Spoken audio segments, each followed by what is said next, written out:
Greetings and welcome to I Am Sure Sports. I'm Omar Stennett. I'm extremely delighted that you have joined us again for one more episode. Thank you so much, every single one of you. Want to share with you three important bit of stuff, bit of information before we get into this JPL score update video that we're about to do. Firstly, I want us to all stop for a moment and give thanks for life. Right, this pandemic is running rampant in our nation right now, seem to be out of control, and we are here. I'm able to speak, you maybe are, and you maybe are able to and listen and walk and talk in the best of health, and we give God thanks for that, because there are many persons all across our country right now. They are lying down in a hospital bed, some sitting in a chair, some lying on the floor, battling this virus, the coronavirus. You understand me? And it's very difficult, and we have to be grateful that we are here.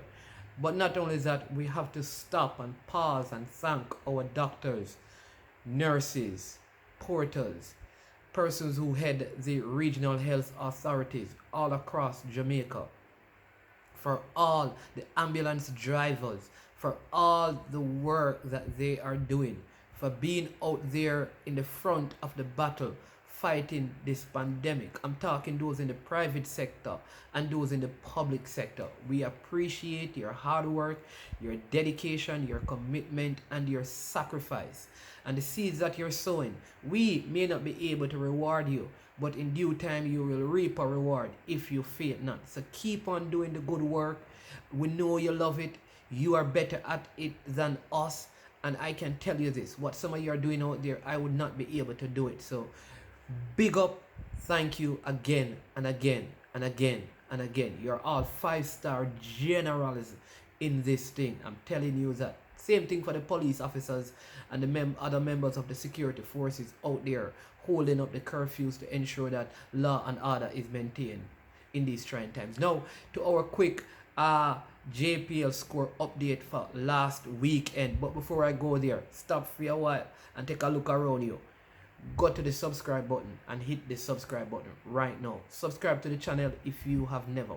Stop, like the video if you have not.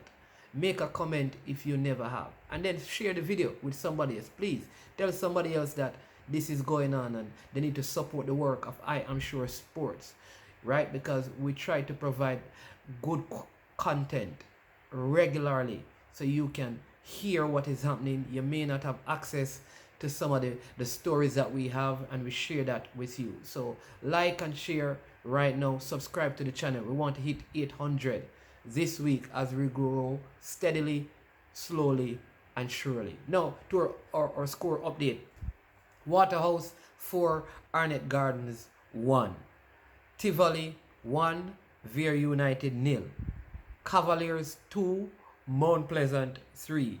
Dunbleholden 2, Humble Lion 1. Harbour 1, Molynes 0. Alright, now we're going to get into deeper details on Thursday.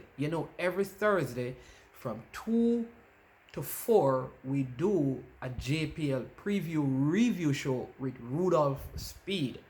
Alright, well, we normally do it on a Friday, but because they have adjusted the schedule because of the curfew order. So previously, the games would have been played on a Saturday, a Sunday, and a Monday. But because of the no movement days, the games are now played on Fridays and on Saturdays. And so we had to move our show to this Thursday.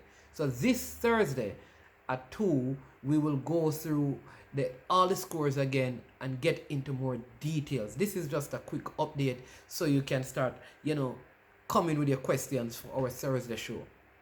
So the point standing after last weekend, which is now round 8, so all teams have completed 8 games. So all the teams now have 2 games remaining. Very interesting times. We have Vere leading on 14 points, and their Mount Pleasant are also on 14, in tied with Vere. Then we have 4 teams on 13 points. That's Waterhouse, Portmore, Tivoli, and Dunbleholden. And then we have 2 teams on 12 points, Cavaliers and Harbour. Alright, so the 3 teams that I think don't have a chance of making it into the top 6 are Arnett Graden, who are on 7, Humble Lion on 6, and Molynes on 6. So those 3 teams with 2 other teams will be a part of the bottom 5, and then we will have a top 6 that we don't know yet. At the end of this round, this weekend, we will know. All right, your leading goal scorers are Akwasa Chang from Harbour, 6 goals from 8 games. Andre Fletcher from Waterhouse, 5 goals. I think he has only played 7 games and he has not started all the games. Andrew Vanzi, who plays at centre back and central midfield for Humble Lion, he has scored 3 penalties, 2 free kicks. He has 5 goals. And then you have Nicholas Nelson of Molynes with 4 and Shanil Thomas of Cavaliers with 4. You have several other players with 3 goals, but those are the top 5. Now, as we close this video, one of the things I want to say to all of us is that we need to pay some attention to this league and to some of our younger players. I know we can be very critical of the poor play in the league, but I continue to see signs of improvement with the product and with the play and with the coaching.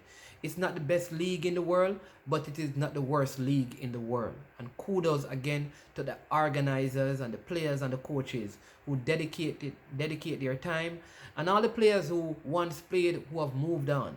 It's an indication that good can come out of this league. And so I continue to encourage the local players to keep putting in the work, and good will come out of it. But I know for sure, I am sure that if we can take the best under 23 players or under 20 players from this league right now and begin to prepare them for the 2026 World Cup campaign, I believe we can find at least 7 good core players that could form a foundation for the 2026 campaign.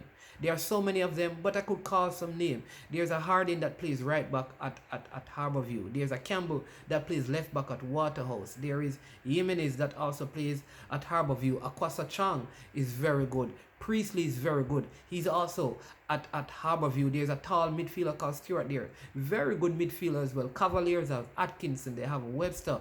They have Shanil Thomas. They have Topi that just returned. They have Atkinson. They have Ming.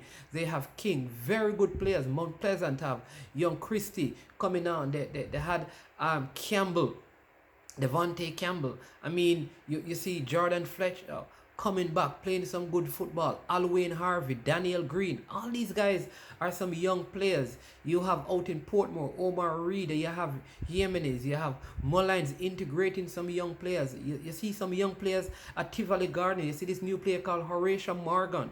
Many of you we don't know about him, but he's coming on and he's playing some good football. You have Arnett Graden, who have a guy called Sigree, and they have Guthrie. Good, some very good young players. They are not, I wouldn't say that they are world class. They are nowhere near world class, but with proper development, these guys could form a good core. I know I may not have captured all the names, and that's why I don't like calling names, but there are others out there as well, right? And some may not even be in the league. And so there are good things happening. So I want to encourage you. You love Jamaican football. Don't be so hard on them. You know, they were out for almost 6 months and they came back and they're getting into their groove. And so kudos again to all of these players.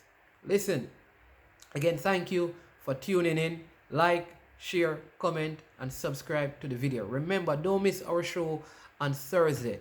This Thursday, I am sure that we'll have more breaking information on that show. Our last show, information broke that Tivoli United and Waterhuse from Montego Bay will be playing for spot number 12 in the next edition of the Jamaica Premier League.